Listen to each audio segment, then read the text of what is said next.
BC Seniors Advocate Dan Levitt. Thank you for coming today. I'd like to acknowledge we are in the territory of the Algonquin peoples, the Songhees and Esquimalt First Nations. I'm here today to provide an overview of our 11th edition and my second of the Monitoring Senior Services Report.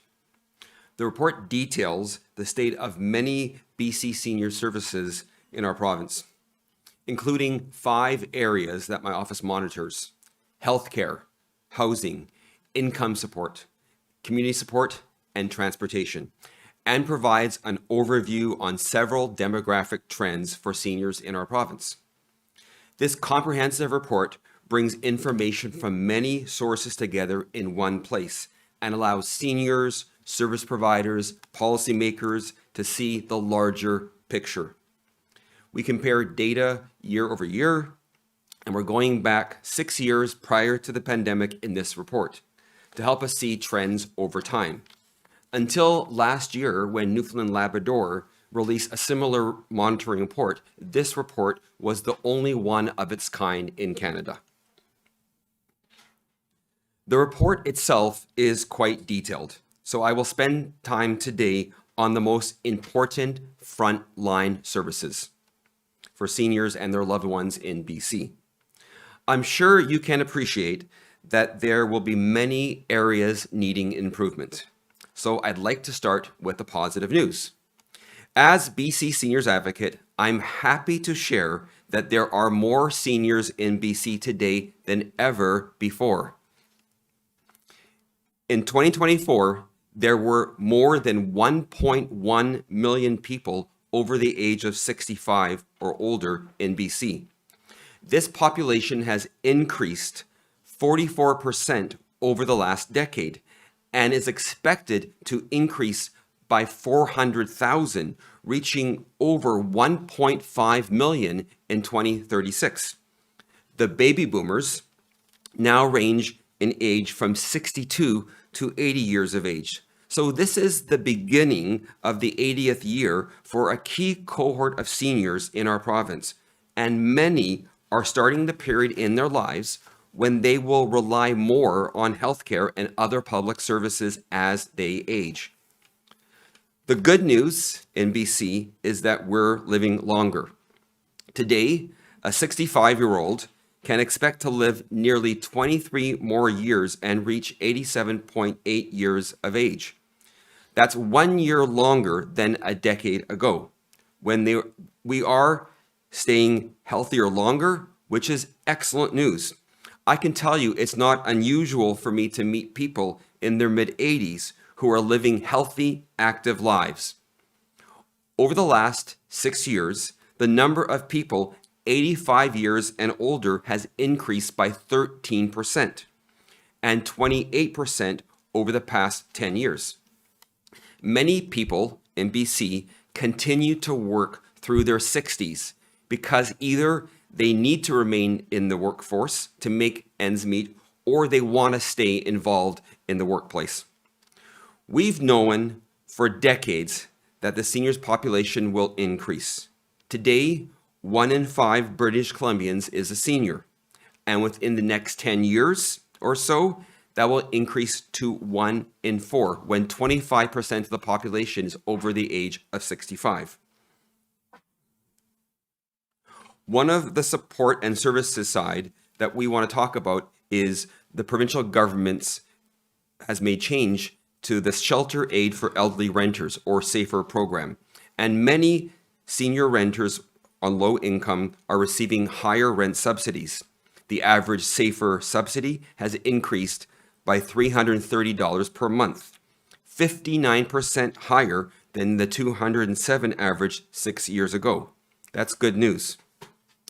Additional good news, the Better at Home program, funded by the province, has had an almost 70% increase in clients and a 90% increase in the number of services provided over 6 years. Better at Home provides light housekeeping and yard work services, friendly visits, and meal delivery. These supports can make a difference for someone staying in their home versus moving into independent living, assisted living, or long-term care. Now, keeping with the good news for a bit, over the last 6 years, more of the top 5 surgeries that seniors rely on were completed. These are knee replacements, hip replacements, abdominal hernia repair, prostate surgery, and cataract surgery. However, the wait list for 4 of the top 5 surgeries increased. The wait list for knee replacements is up 61%. The wait list for hip replacements is up 72%. Abdominal hernia repair waits are up 16%. Prostate surgery waits are up 29%. The wait list for cataract surgery, though, continues to decrease, going down 27% over 6 years. There are federal wait time benchmarks for priority surgeries for seniors, including cataract surgery and knee and hip replacements. They are 16 weeks for cataract surgery and 26 weeks for knee and hip replacements. In 2024-2025 in BC, 82% of cataract surgeries for seniors were completed. More complications and longer, more difficult recovery, and higher risk of death. Timely treatment can make a big difference in health outcomes. So it's important that seniors get the care they need when they need it. Seniors want to generally age in place and remain at home in the communities where they live. However, many will need the help they require with their activities of daily living, which include dressing, medications, bathing, and other health-related tasks. Unfortunately, despite being far more cost-effective than long-term care or assisted living, access to publicly funded home support services is not keeping pace with the growing needs of seniors.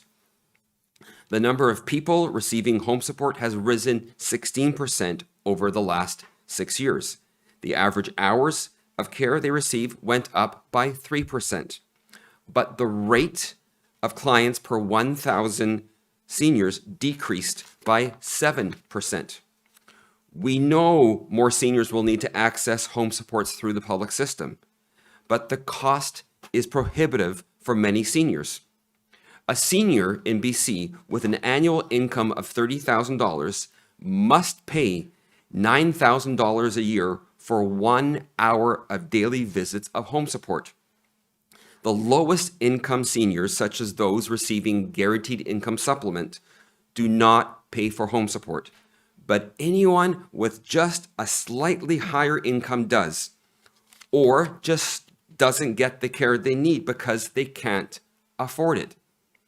Most provinces do not charge for home support services, including Alberta and Ontario. BC does charge and is one of the most expensive in Canada. Activities. Adult day programs. Adult day programs have rebounded since the pandemic, with more clients returning and more days increasing. However, the wait list for adult day programs has increased 18% in the past 6 years. The other main avenue for family caregivers to get a break is respite care. This is a short-term option provided most often in a senior's home or in a long-term care home. Well, there are more seniors in BC and more family caregivers. There were actually 7 fewer overnight respite beds last year compared to 6 years ago. And overall in our province, there are only 241 overnight respite beds in the province of British Columbia. Home support, adult day programs, and respite care are essential to help family caregivers who are often looking after a loved one and need a break to recharge and manage other tasks. Family caregivers in British Columbia are heavily subsidizing the public system with their time and money. Clearly, we need to do better for seniors and their loved ones. Even though the seniors population is increasing and we're living longer, we aren't keeping pace with today's needs. We're actually losing ground. There's been a lot of discussion over the past few months about the lack of long-term care beds. The most recent being the delay of construction in 7 long-term care homes as part of Budget 2026. Therefore, it's no surprise that the most recent data available shows growing wait times and wait lists in long-term care, which, as we know, provides care to the most vulnerable seniors in our province. Last year, there were over 7,000 people waiting for a long-term care bed. That is a 200% increase over 6 years. And the wait time has grown to from 144 days, 5 months, to 287 days, between 9 and 10 months over the past 6 years. For people who were admitted, if you are considered urgent or at intolerable risk and were admitted from the community, your wait time was 99 days, about 3 months on average for a long-term care bed. And the wait time increased 34% over the past year. 101% increase over 4 years ago when the data was first collected.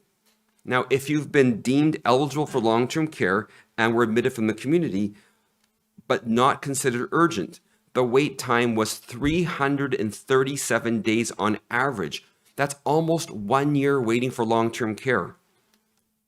That's a 38% increase just compared to last year, and 112% increase from 4 years ago. Having to wait months for a senior to be admitted to long-term care puts further stress on family caregivers who can no longer care for their loved one at home, many of whom are seniors themselves. If you're in a hospital and waiting for long-term care, the wait time was 70 days, just over 2 months on average. That's an increase of 19% from the previous year and 84% increase from 4 years ago. This is certainly an important area that our office will continue to monitor closely going forward. Our monitoring services report also includes data on the amount of time seniors are spending in a hospital waiting for safe discharge. These patients are called alternate level of care patients, or ALC patients, because they're in hospital waiting to move to another different care space, but one isn't available yet. They may go home with supports or to a long-term care home. There were 20,449 ALC patients aged 65 or over last year. That's a 7% increase from the previous year and a 14% increase from 2019-2020. So my office wanted to know more about the economic impact of those days in ALC. Seniors waiting in a hospital for safe discharge to a long-term care home. There were 5,900 seniors waiting in a hospital for a long-term care bed last year. They stayed an average of 38 days in hospital. However, that's 5 days longer. The costs, here they are. The cost per day is estimated to be $1,200. Therefore, doing the math, 5 additional days in hospital for 5,900 ALC patients at $1,200 per day cost $35 million. By comparison, those same 5 days, if the 5,900 people had been in long-term care, would have been $9 million in total. That's a difference of $27 million. The lack of long-term care capacity is costing the province tens of millions of dollars, and the cost will only continue to grow each year as seniors spend more time waiting in hospital. Getting seniors into long-term care sooner would relieve some pressure on hospitals and ensure seniors receive the right kind of care provided in long-term care homes. Another area that continues to worsen each year is the availability of senior subsidized housing. There were over 13,000 people with approved applications waiting for a unit last year. That's a 52% increase over 6 years. Only 7% of applicants received a unit. That means 93% of applicants did not receive a space. Half of the approved applicants have been waiting for over 2 years, and nearly 20% have waited for more than 5 years.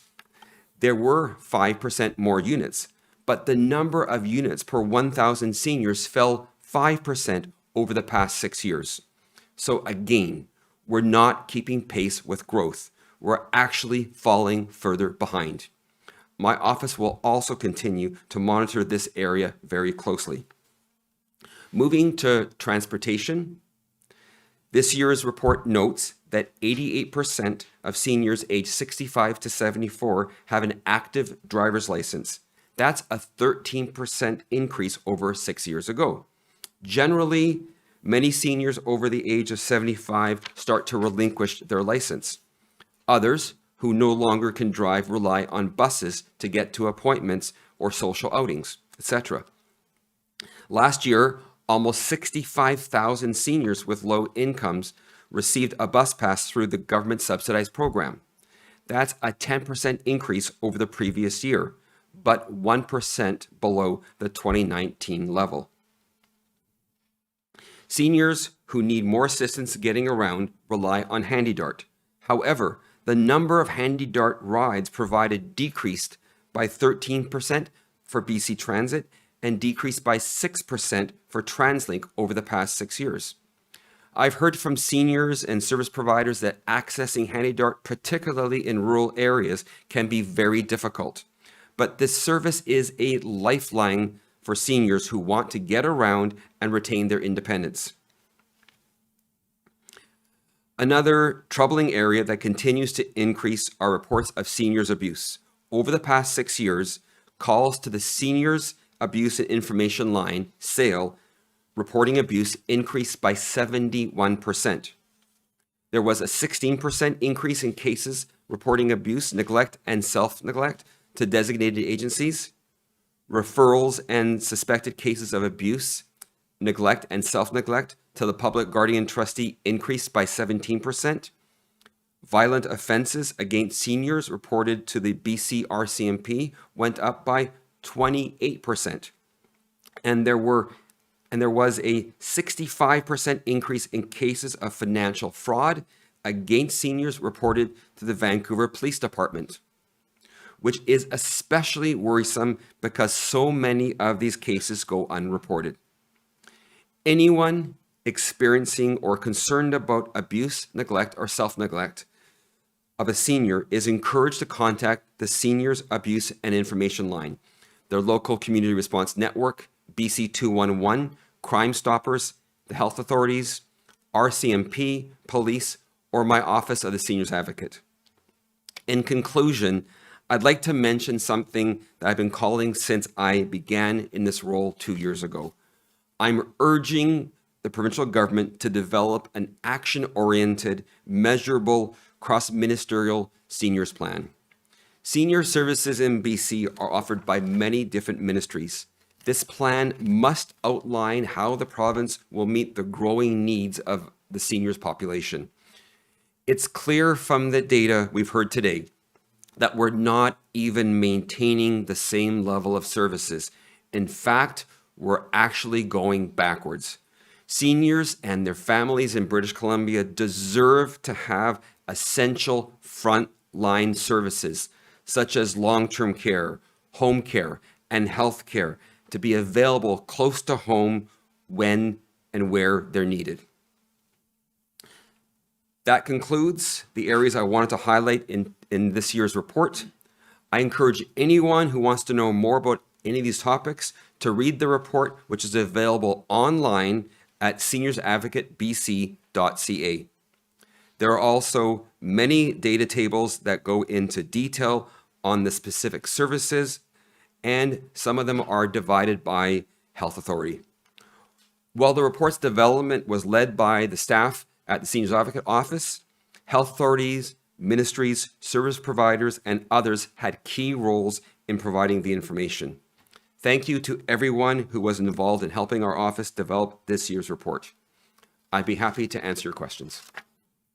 A reminder to reporters on the line, please press star 1 to enter the queue. You'll be limited to 1 question and 1 follow-up.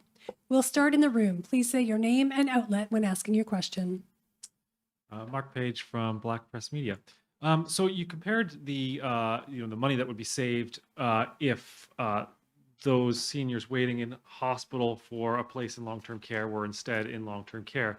Now, what if those seniors were perhaps in home care? Obviously, you're saying that there's a lot of people who can't afford home care because they, don't meet the income requirements. How much of an impact would having home care be free on that long-term care wait list and on then the knock-on effect on obviously people coming out of hospital? Would that help clear up things a little bit? What we see in other provinces like Alberta and Ontario is where there's no co-payment for somebody who is living on $30,000 a year, where in BC you're paying $9,000, because for some seniors, when they look at the cost and they're eligible for long-term care, they'll move into care in BC prematurely. So about 10% less people would be in long-term care based on the RISE scores, which are the resident assessment instrument. When we look at the acuity levels in long-term care, those people could stay at home longer if we eliminated that co-payment for that population. Did you have a follow-up? Yeah, have you sort of figured out or calculated how many people want home care but can't afford it because they don't have the because they don't meet the income requirements? Like, do you have a number for that? Well, when we look at those people that are basically spending a third of their income, think about it. If you're spending $9,000 a year for 1 hour of care per day, that's a third of your income gone. So you start looking at your rent and looking at other expenses, and it becomes less expensive to live in long-term care because many of those things are covered. And then you compare that to the lack of services that are available. We don't have enough services for adult day programs, nor for overnight respite care. So we have to invest more in things like the long-term care at home program, which is something that's an innovation that's been piloted in a couple of sites and is being rolled out across the province. So we need to invest much more in community-based services to help people age in place at home. I'm Jeremy Hainsworth with BC Today. I've been looking into long-term care over the last few weeks, and I've been hearing anecdotally that staff are disappearing, that services are going down in facilities. And I spoke with the BC Care Providers Association and also people from various facility management organizations. And what they told me was that the unionization announced in December is impacting their staffing levels and their funding, or their funding levels, their ability to provide services. That the amount of time spent with individual seniors is going down because their costs are rising because of what the Minister of Health announced with this unionization in December. Are you seeing or hearing any issues as a result of that unionization initiative? Well, when we look at the announcement, 5,000 additional people will be added into the bargaining unit to the facilities subsector. When we think about who those people are that are providing that care, it's usually women and often racialized women. So you think about that population and who weren't getting benefits, things like pensions.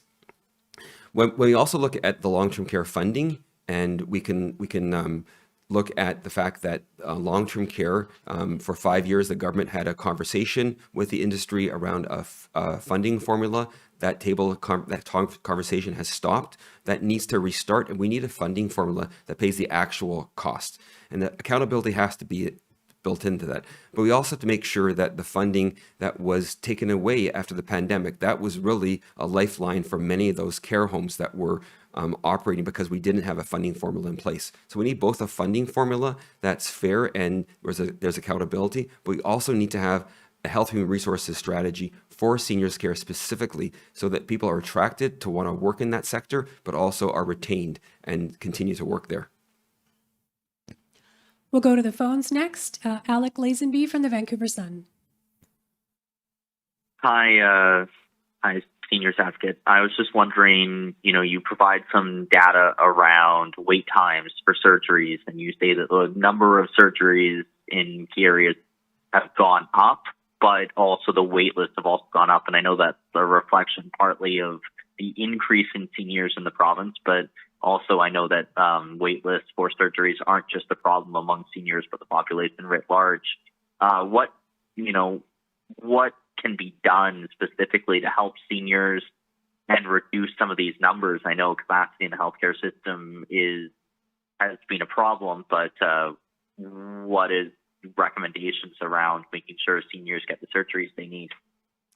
Well, the key thing we have to look at is how long a person is waiting for that surgery, and those wait times have increased. They're going in the wrong direction. The only way of addressing that, because we are going to have more people who are going to be needing those surgeries, is to have more surgeons who are performing those procedures, and to make sure that there's operating time in the hospitals. And it's not just the surgeons that we're going to need more of. We're going to need more healthcare professionals that are involved in those surgeries and in leading up to the surgery and also after the surgery. So it's important that we look at a strategy in our province around hitting the benchmarks and making sure that seniors have that surgery when they need it, because it disproportionately impacts seniors when they are waiting longer for a surgical procedure.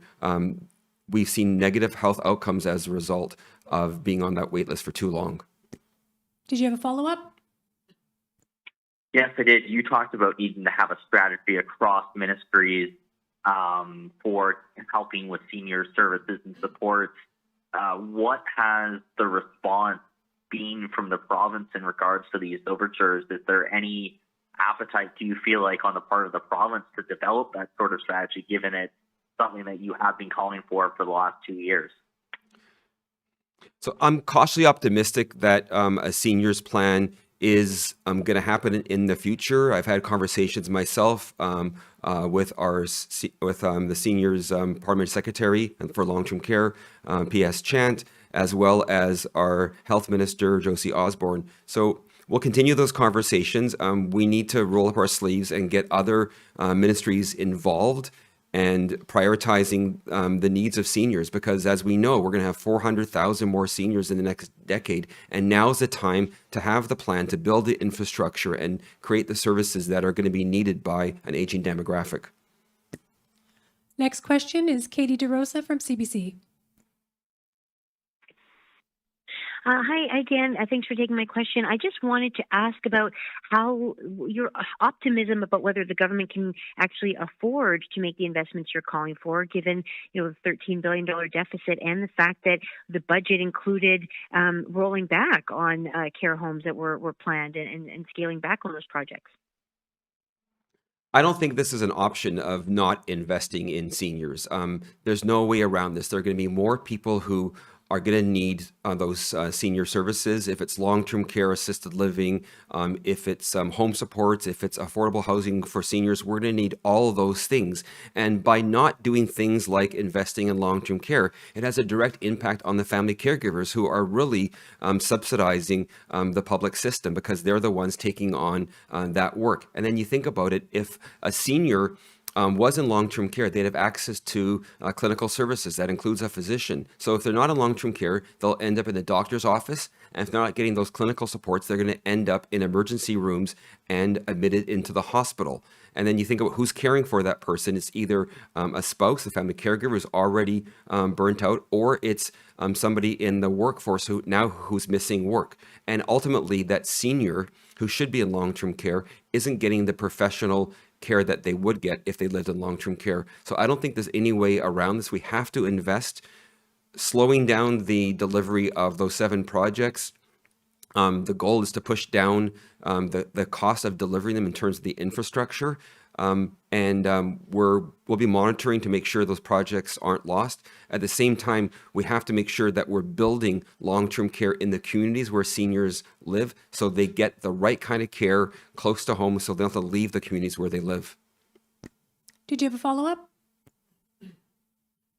Yes. When you hear, the government, when they talked about scaling back those long-term care projects, it was talking about how the cost of per bed and how it just ballooned.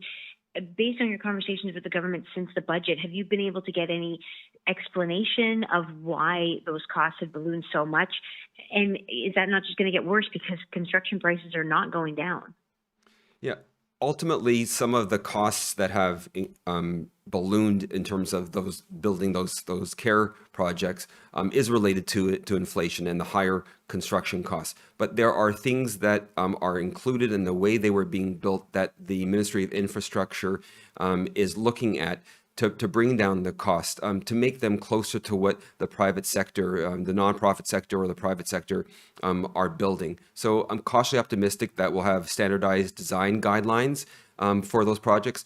But the real point about not building and investing in long-term care, not having a long-term care plan, is the impact on seniors. So any senior right now in our province who is waiting at home for a long-term care bed, or the family caregivers who are there, or the community around them that are supporting them, we need long-term care today, and we have to have that seniors plan. We have to have that long-term care plan to make sure that we're investing in the kind of services that our population's going to need as we age. We'll go now to Michelle Bernoro from CTV. Oh, hi there. Thank you for taking my call. You've touched on this already, but I know that you've been raising alarms about the wait times for long-term care beds, waits for services, et cetera, in the province. What is your reaction to the response from government? When we think about the fact that there isn't a plan right now to build the 16,000 beds that the Ministry of Health in our province has identified, that's 10 years out. If we think about the fact that there's no plan past 2030, so we have 3,000 beds that have been, additional beds that have been looked at to build out the long-term care bed stock. We currently have 7,000 people waiting for long-term care. And that number is only going to grow. So we will continue in our office to work with the Ministry of Health and the Ministry of Infrastructure to look at the provincial plan for long-term care. There's no way out of this. We're going to see more cases of dementia, more cases of Alzheimer's, and we're always going to need long-term care. There are things we can do to probably dial back on the margins, or if you will, of those numbers. But we have to be building, and we have to have a provincial strategy for seniors care. Did you have a follow-up? Yes, thank you. If these changes aren't made, if the building doesn't happen, if more is invested in seniors, how do you anticipate the state of seniors will look in, say, 5 or 10 years from now? Well, when we look currently and seeing for any sector where government isn't filling a gap, the private sector does. So, for example, on the west side of Vancouver, one company is building 1,000 private pay long-term care spaces. And that's certainly great for that population.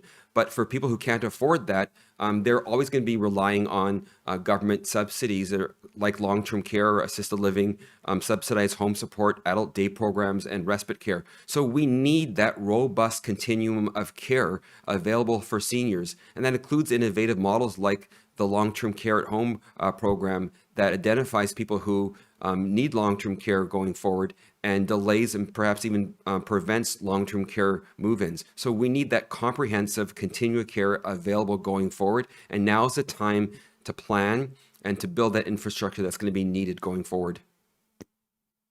Thanks everyone for your questions. That concludes today's event.